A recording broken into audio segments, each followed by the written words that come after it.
Hello friends मैं आपका साथी धर्मराज यादव और आज के सेशन में हम आपको बताएंगे वेट एंड ड्राई कोरोजन के बारे में कि वेट एंड ड्राई कोरोजन होता क्या है और साथ ही बताएंगे कि वेट एंड ड्राई कोरोजन में डिफरेंस क्या होता है। तो दोस्तों, अगर वीडियो आपको अच्छी लगे तो इस वीडियो को आप लाइक कर देना और अपने फ्रेंड सर्किल में आप इसको शेयर कर देना। और अगर आप इस चैनल पर नए हो तो प्लीज आप इस चैनल को सब्सक्राइब कर देना और बेल आइकन को एक्टिवेट कर देना। तो आइए समझते हैं कि वेट एंड ड्राई कोरोजन होता क्या है। तो सबसे पहले हम लोग बात करेंगे वेट कोरोजन के बारे में। वेट कोरोजन क्या होता है इसको जान लेते हैं। Wet corrosion also known as aqueous corrosion take place in the presence of a liquid, usually water or a solution. It involves the electrochemical reaction between a metal and the surrounding liquid, resulting in the degradation of the metal over time. The most common type of wet corrosion is known as uniform corrosion, where the entire metal surface corrodes evenly.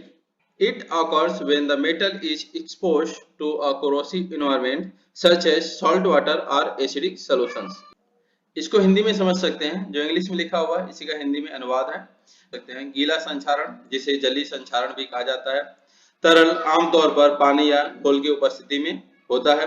इसमें धातु और आसपास के तरल के बीच विद्युतीय रासायनिक प्रतिक्रिया शामिल होती है, जिसके परिणाम स्वरूप समय के साथ धातु का क्षरण होता है। सबसे आम प्रकार का गीला संक्षारण एक समान संक्षारण के रूप में जाना जाता है, जहां पूरी धातु की सतह समान रूप से संक्षारण करती है। यह तब होता है जब धातु संक्षारक वातावरण जैसे खारे पानी या अम्लीय घोल के संपर्क में आती है। तो ये हो गया वेट कोरोजन। अब हम लोग जानेंगे ड्राई कोरोजन के बारे में। तो ड्राई कोरोजन क्या होता है इसको देख लीजिए।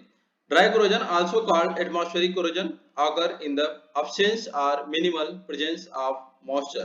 It happens when metals react with gases present in the atmosphere, such as oxygen and sulfur dioxide.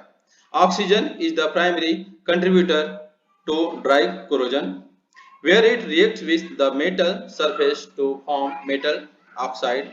The resulting oxide layer can protect the metal from further corrosion, acting as a barrier. However, if the oxide layer is compromised, the corrosion process can accelerate. इसको हिंदी में समझ लेते हैं। शुष्क संक्षारण, जिसे वायुमंडलीय संक्षारण भी कहा जाता है, नमी की अनुपस्थिति या न्यूनतम उपस्थिति में होता है। ऐसा तब होता है जब धातुएं वायुमंडल में मौजूद ऑक्सीजन और सल्फर डाइऑक्साइड जैसी गैसों के साथ प्रतिक्रिया करती हैं।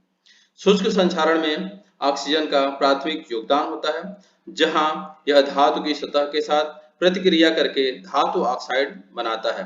परिणामी ऑक्साइड परत एक बाधा के रूप में कार्य करके धातु को आगे क्षरण से बचा सकती है।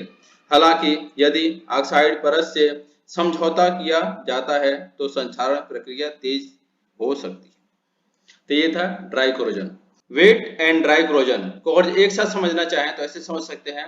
While wet corrosion requires the presence of liquid, dry corrosion can occur in various environments, including high temperature conditions.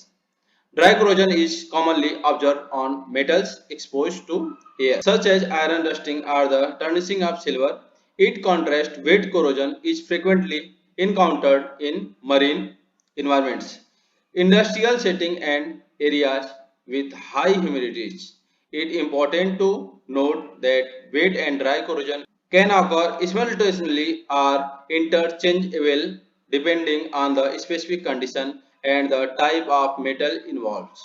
Additionally, various factors such as temperature, pollutant, and pH factor can influence the rate and severity of both type of corrosion.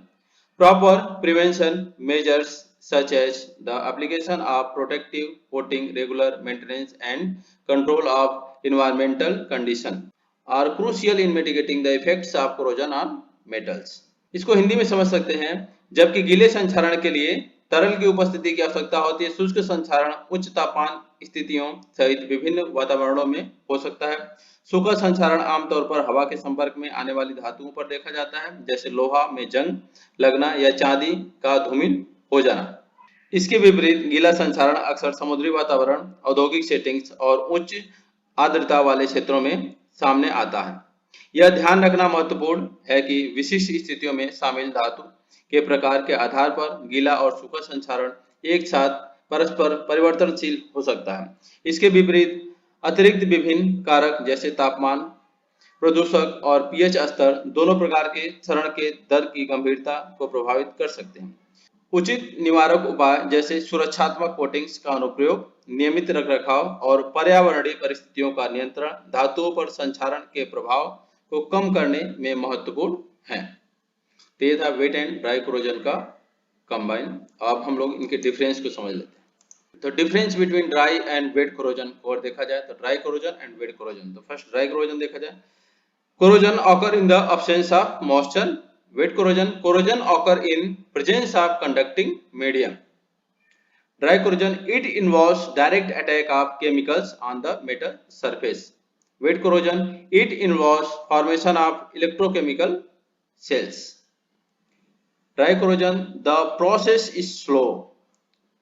Wet corrosion, it is a rapid process. Dry corrosion products are produced at the site of corrosion. Wet corrosion occurs at anode but rust is deposited at cathode.